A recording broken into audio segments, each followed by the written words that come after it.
우리 애들이 어쩌다가 무슨 새로 나온 영화니까 가자고 그러면 나는 코 골고 자고 있어요. 재미없어서. 어떤 영화를 좋아하냐? 액션 영화를 좋아해. 액션. 그래야 막 특공작전 이런 걸 좋아. 기질 참 좋지요. 남자가 여성스러우면 찔찔 짜고 뭐 이거 좀 재미없어요. 그래가지고 막 정글에 갇혀있는, 포로 잡혀있는 자기의 동료를 구출하러 가는데 싹싹 가가지고 거기서 기적같이 동료를 구출해가지고 나와서 숲속에다 풀숲에 감춰놨던 보트에 딱 오르면서 뒤에 추격대가 이제 막 수작하고 올 때 총을 빵빵 쏠 때 보트를 왕 바바바바바바바바 해서 이야, 이런 정도가 희열이 넘치지. 오늘 하나님께서 우리 교회와 우리를 주역으로 쓰시면, 주인공으로 쓰시면 위대한 일을 행한다는 거예요. 그래서 이스라엘 백성들을 구원하기 위하여, 그들을 고토로 돌아오기 위해서 바사라고 하는 나라를 들어 쓰시고 그 나라에 고레스라고 하는 왕을 통해서 하나님이 역사를 이루신다는 예언입니다. 그런데 이게 지금 이사야가 예언의 설교를 하고 있는 이 시점과 그 예언이 성취되는 시점 100년이라는 기간이 있어요. 100년. 100년 후에 일어날 일을 예언하고 있는 겁니다. 여기서 우리는 44장 28절에 보면 앞장에서 끝에 하나님은 하나님의 도구인 고레스 이렇게 써놓고 BC 690년경에 고레스에 대하여는 이르기를 그는 나의 목자라 나의 모든 기쁨을 성취하리라 하며 예루살렘에 대하여는 이르기를 중건되리라 하며 성전에 대하여는 이르기를 내 기초가 세움이 되리라 하는 자니라, 이렇게 말씀을 하세요. 그러면서 1절로 2절에 돌아오면서 하나님께서 친히 고레스의 오른팔을 붙드사 열국을 정복해 하시고 강력한 제국을 건설케 하셨다라고 말씀합니다. 그러면서 이 고레스는 나의 기름받은 이라는 단어가 나옵니다. 기름받은이라는 건 히브리어로 마시아라고 하는 말인데, 이 마시아는 헬라어로 메시아라는 얘기예요.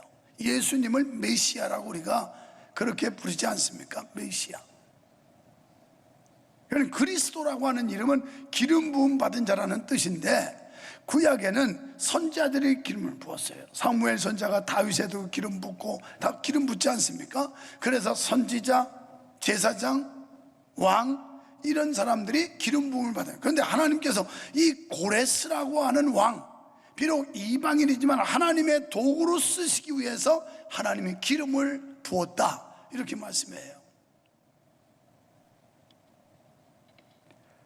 그래서 고레스는 종종 메시아의 불완전한 그림자, 그러니까 상징으로 간주되기도 한다라고 주석가 매튜엘리는 말했습니다. 그러니까 그리스도의 상징적 인물 이런 거예요. 그리스도는 아니에요. 메시아는 아닌데 상징적으로 교훈적으로 우리에게 예언할 때 이 인물을 들어서 말씀했다는 겁니다. 하나님께서는 바벨론의 포로로 잡혀가 있는 유다 백성들을 구원하시기 위해서 이렇게 강력한 한 정치인과 한 나라를 도구로 사용하셨다는 겁니다.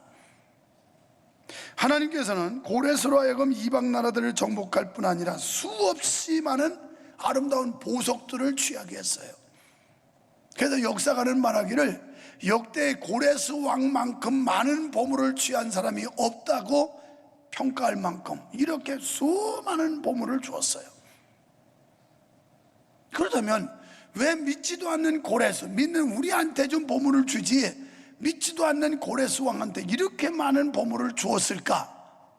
그 이유가 있습니다. 에스라 4장 1절로 4절에 가보면 고레스가 칙령을 내려요. 그러면서 선포합니다. 여호와 하나님께서 나에게 이렇게 많은 보물을 주었는데 이 보물을 준 것은 하나님의 교회를 위함이라. 그래서 너희가 가서 이 보물을 가지고 성전을 다시 수축해라, 이런 말씀을 내려요. 이 말씀 보니까 6월 첫째 주에 그 본문 가지고 설교할까 하는 생각도 좀 들어요. 기도는 많이 해봐야 되겠지만, 하나님께서 고레스에게 이렇게 많은 보물을 취하게 하시면 우리가 알 수 없지만 준비하시는 하나님, 바벨론에서 포로로 잡혀갔다가 70년 만에 다시 고토로 돌아올 때 건축 재정이 없는데 뭘 가지고 지켰어요? 포로들이 돌아와서. 그러니까 하나님은 고레스를 통해서 건축 예산을 다 미리 준비시켰던 거예요.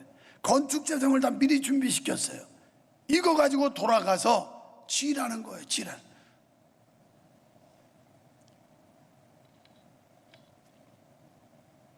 여러분, 놀랍지 않습니까? 하나님의 계획이라는 게 우리의 경험 세계와 우리의 상식을 뛰어넘어 역사하시는 여호와 일에 준비하신 하나님을 우리가 볼 수 있어요. 그래서 1차로 4만여 명이 고국으로 돌아가지요. 스룹바벨과 함께 가가지고 이 재정 가지고 성전을 지어요. 그래서 건물 형태를 제대로 가진 백향목 성전을 지은 게 솔로몬, 다윗의 아들 솔로몬 때 일대 성전을 지었고, 성전이 다 회파되고 포로 잡혀가고 이러면서 다시 가서 수축해서 새로 제2의 건축을 이룬 게 스룹바벨 성전이라고 그러는 거예요. 이래서 하나님은 사람들이 상상하지도 않고 계획하지도 않았던 일을 이미 100년 전에 예언한 그 말씀이 현실로 이루어졌다는 걸 볼 때 우리는 이 하나님의 약속, 이 성경을 믿어야 된다는 거예요. 또 하나님의 이 세밀하신 분, 하나님의 철저하게 준비하시는 이 하나님을 믿을 때 우리가 누굴 두려워하겠어요?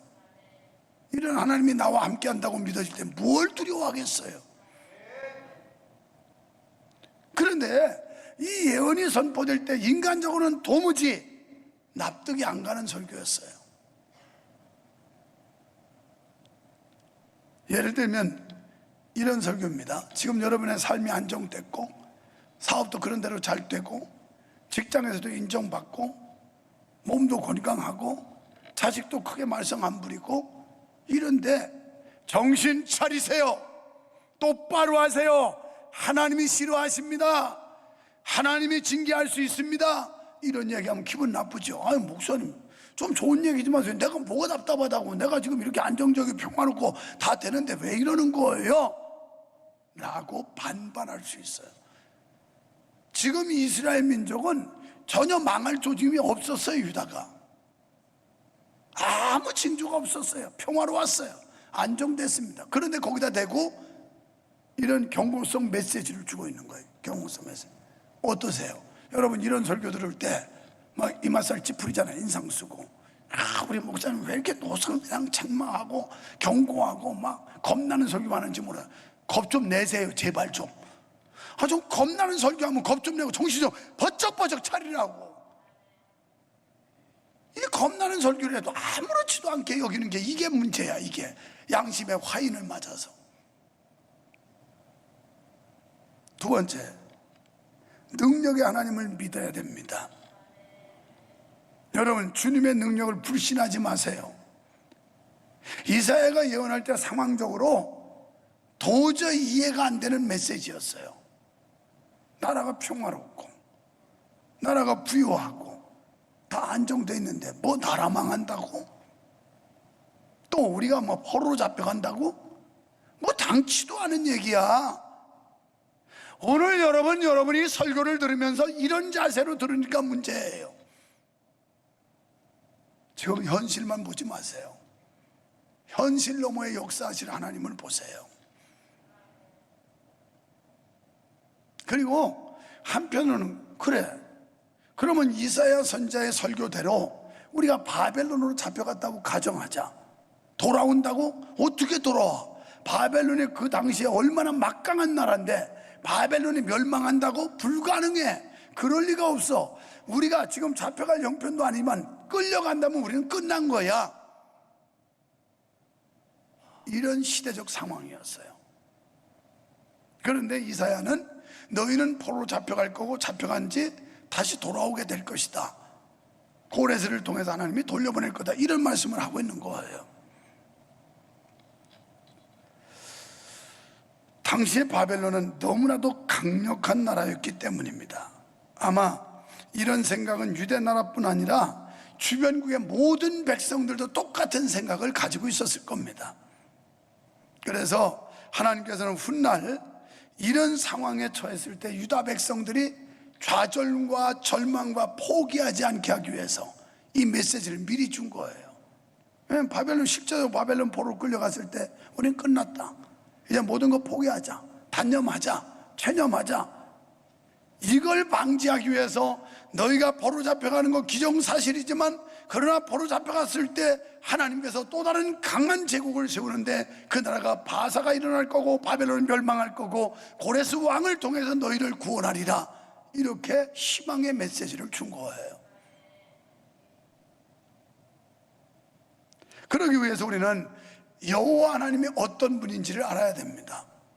본장에서 나 여호와라고 하는 기록이 9번이나 나와요. 9번. 나 여호와는 이런 신이다, 나 여호와가 말한다, 나 여호와가 이렇게 역사한다, 이러면서 9번씩이나 나 여호와가, 나 여호와가 이렇게 말씀해요.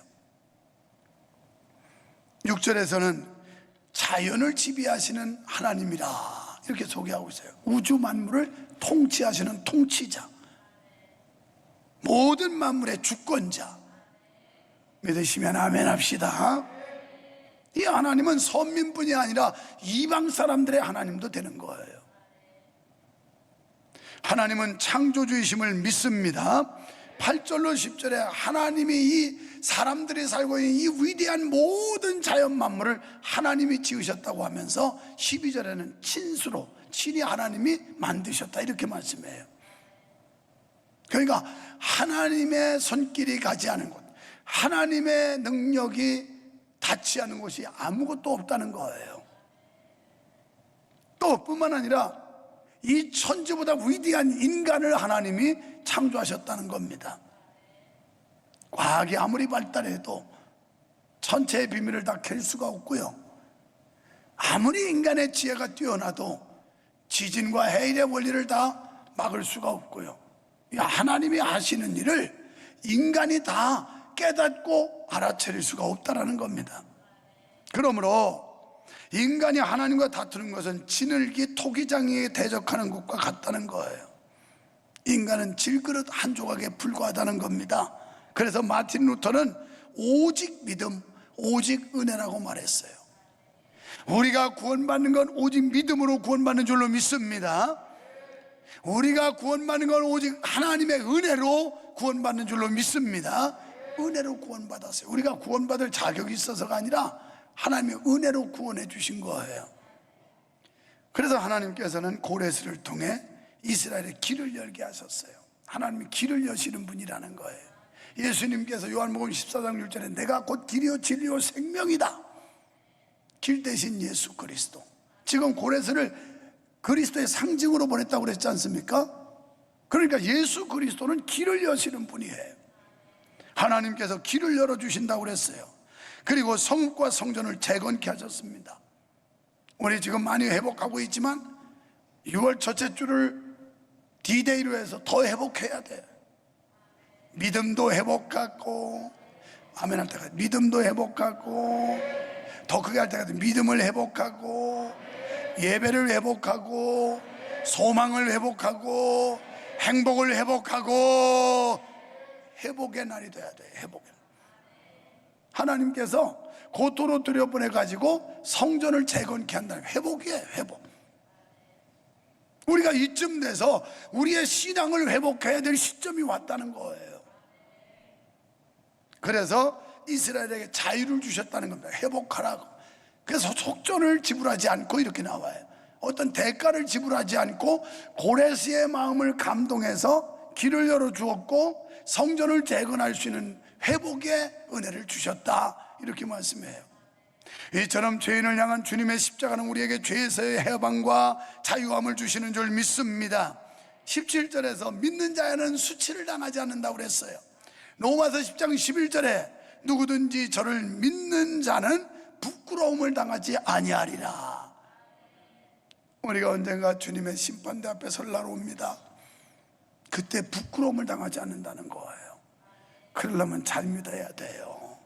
건성 믿지 말고 똑바로 잘 믿으셔야 돼요. 이 세상은 잠깐이지만 사후세계는 영원한 거예요. 그렇습니다. 의인에게는 수치가 없는 줄 믿습니다.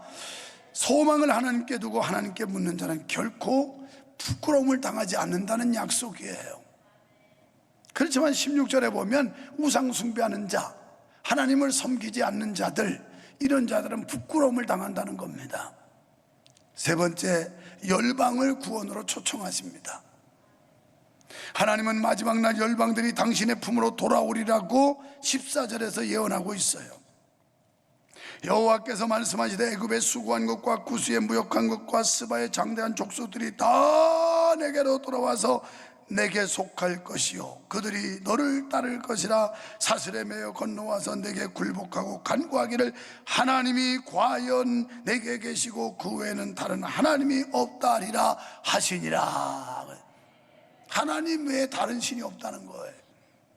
그런데 실제적으로 이스라엘 백성들이 바벨론 포로 생활 끝나고 돌아올 때 주변의 이방 나라 사람들이 따라 돌아옵니다.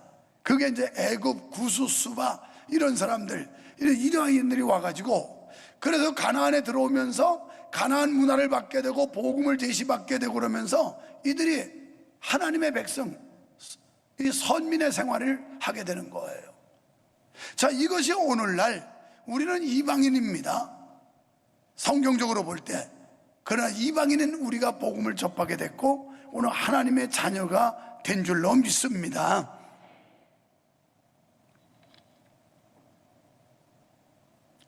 20절로 22절에서 하나님은 이방인들도 당신의 품으로 돌아오기를 간절히 원하고 계세요. 오늘 여기 등록카드를 내주셔서 참 감사한데, 헌금, 이 바구니에 헌금보다 이런 등록카드가 잔뜩 쌓여야 하나님이 더 기뻐할 일이고 하나님이 더 큰 영광을 받을 것이고 하나님 앞에 상급을 쌓는 일이에요. 이제 의기소침하지 말고 우리가 복음을 전해야 돼요. 복음을 믿지 않는 영혼들 주께로 돌아오도록. 이게 하나님의 간절한 소원이라는 거예요. 소원. 이렇게 이방인들을 향한 복음의 초대가 있었기 때문에 오늘 이방인 우리들도 하나님의 자녀가 될 수 있었습니다. 여러분, 지금도 하나님은 복음과 단절된 자들을 향해 당신께로 돌아오라고 부르고 계세요. 그렇다면 이 구원의 소식을 전할 자가 누굴까요? 바로 여러분과 제가 아니겠습니까? 우리가 이 복음을 전해야 되지 않겠습니까? 그래서 22절에 보면 하나님은 땅끝의 모든 백성아 나를 앙망하라. 그리하면 구원을 얻으리라. 나는 하나님이라 다른 이가 없습니다. 여기서 앙망하라, 히브리어로 페누라고 하는 말인데 이 단어가 담겨진 뜻은 고개를 돌리다 이 뜻이에요. 그러니까 우상을 바라보고 불신의 세계를 바라보고 세상을 바라봤던 그 고개가 하나님의 음성을 듣고 고개를 돌리라는 거예요. 고개를. 그런데 지금 우리는 엉뚱한 데 주목하고 있어요.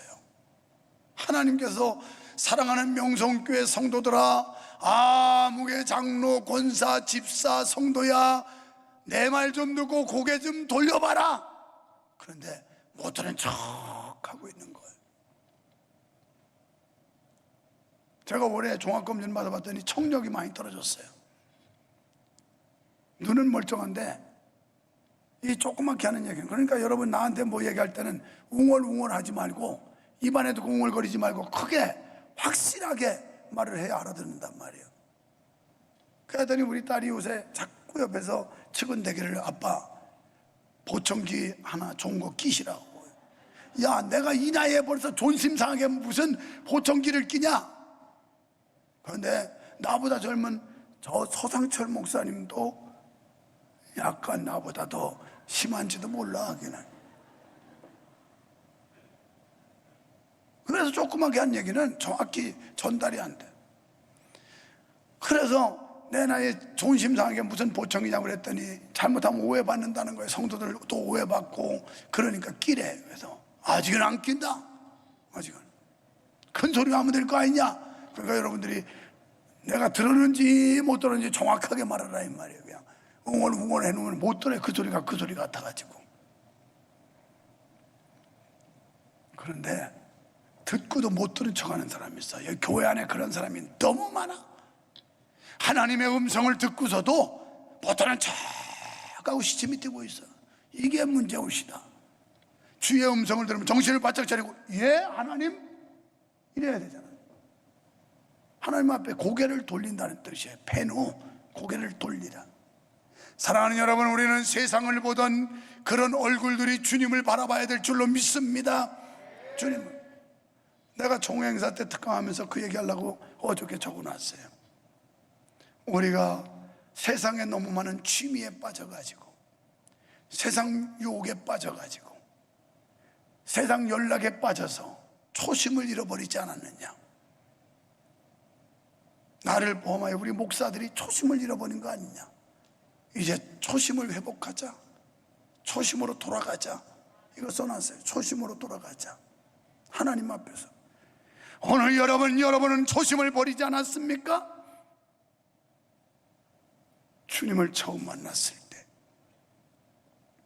힘들고 어려울 때, 주님 부를 때 그 초심이 지금도 유지되고 있나요? 초심이 온데간데 없이 사라져버리진 않았나요? 페노, 돌아보라. 고개를 돌리고 좀 나를 봐라. 하나님이 그 소리예요. 세상 보던 그 얼굴 내게로 좀 돌려봐라. 나를 좀 돌려봐라.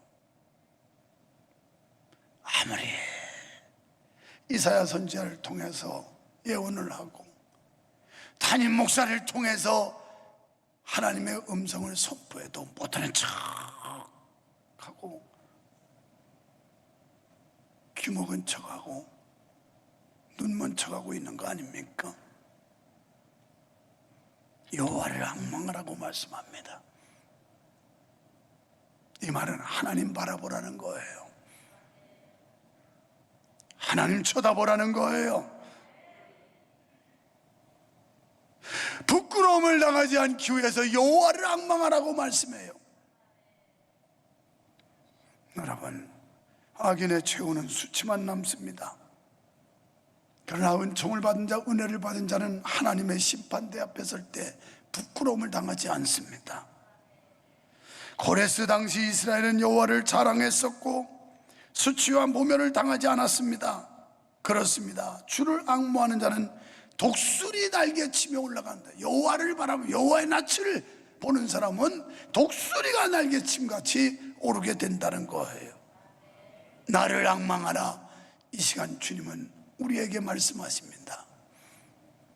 여호와의 낯을 피하지 말라고, 여호와의 낯을 바라보라고 지금도 단호한 어조로 하나님이 말씀하십니다.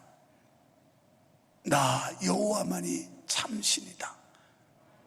나 외에는 구원자가 없다고 하시면서 나를 바라보라고 말씀하십니다. 참제자가 되기 위해 여호와 하나님만 앙망하는 저와 여러분이 될 수 있기를 소원합니다. 하나님 아버지, 용서하옵소서. 우리의 철반간 이 안면을 용서하옵소서. 주님의 말씀 들을 때 우리의 불충함과 타락함을 보고 낯뜨거워해야 되는데 아무렇지도 않게 뻔뻔스러운 표정 갖고 있습니다. 주여, 우리의 완악함을 불쌍히 보시고 강팍한 마음을 녹여 주시옵소서. 나 여호와를 앙망하라. 고개 돌리고 내 얼굴 좀 봐라. 지금도 하나님의 음성이 우리에게 잠잠히 돌려오는 줄 믿습니다. 우리 성도들 정신 차리게 하시고 주님 바라보게 하시고 주님의 진실한 제자들 되게 하여 주시옵소서. 예수님 이름으로 기도하옵나이다. 아멘.